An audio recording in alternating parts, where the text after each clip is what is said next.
হরে কৃষ্ণ বন্ধুরা, আশা করি সবাই ভালো আছো। আজকে একটা নতুন ব্লগ নিয়ে এসেছি, যেটা বাজারে সয়াবিন নামে পরিচিত, সেটা আরসিএমে পটিজ নামে পরিচিত।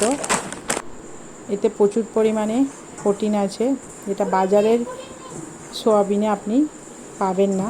আমার কথা বিশ্বাস অনেকেরই হবে না, অনেকেই অনেক রকম কমেন্ট করবে, কিন্তু না খেলে বুঝতে পারবেন এটা খেতে পুরো মাংসের মতো। এটাতে কোনো রকম ভেজাল নেই। এটা আরসিএমের সবজি মশলা, যেটা সবজি মশলা, নুন এবং কর্নফ্লাওয়ার দিয়ে মাখিয়ে এটাকে ছাঁকা তেলে ভাজি আমি। ছাঁকা তেলে ভাজা হয়ে যাওয়ার পরে আলুগুলোকে ভেজে নিই, এবং আলু ভাজা হয়ে যাওয়ার পরে সুন্দরভাবে, দেখতেই পাচ্ছ কি সুন্দর ভাজা হয়েছে, এবং পকোড়া হিসেবেও তুমি খেতে পারবে, খুব টেস্টি খেতে। আর এবারে পেঁয়াজ টমেটো সুন্দরভাবে লাল লাল করে ভেজে নেওয়া হবে। তার মধ্যে আদা রসুন দেবো, আদা রসুন দিয়ে খুব সুন্দর করে কষিয়ে নিয়ে,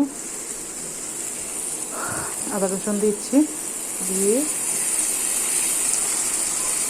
এবার কষা হবে। কষিয়ে তার মধ্যে আলু দিয়ে দেওয়া হবে এবং ভাজা সয়াবিনটাও দিয়ে কষাতে হবে ভালো করে। সবাই জানো, সবাই রাঁধুনি, কেমনভাবে কষাতে হচ্ছে তারা আমাকে বলতে হবে না। এবং সয়াবিনটা এবার কষিয়ে নিয়ে একটু জল ঢেলে দিয়ে, দেখো এত সুন্দর কালার এসছে। খেতেও খুব টেস্টি হওয়া উচিত, খাওয়ার পরে বোঝা যাবে যে কেমন হয়েছে।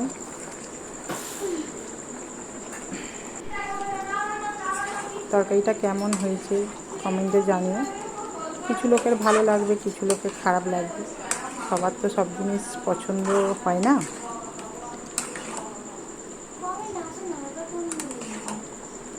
এবারে এটার সঙ্গে আমি রুটি করেছিলাম, এটা যেহেতু সন্ধ্যেবেলার তরকারি, রুটি করেছিলাম এবং রুটি আর তরকারি খাওয়া আরম্ভ করে দিয়েছিল আমাদের রাশিকা আর রাশিকার বৌদি সোমা।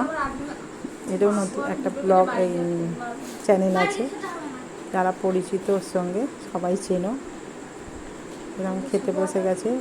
রুটি খুব একটা রাশিকার ও রাশিকার বৌদির দুজনেরই পছন্দ না, পরোটা লুচি হলে খুব ভালো লাগতো। তরকারিটা খেয়ে বলো কেমন হয়েছে জিজ্ঞাসা করতে, বললো খুব ভালো হয়েছে।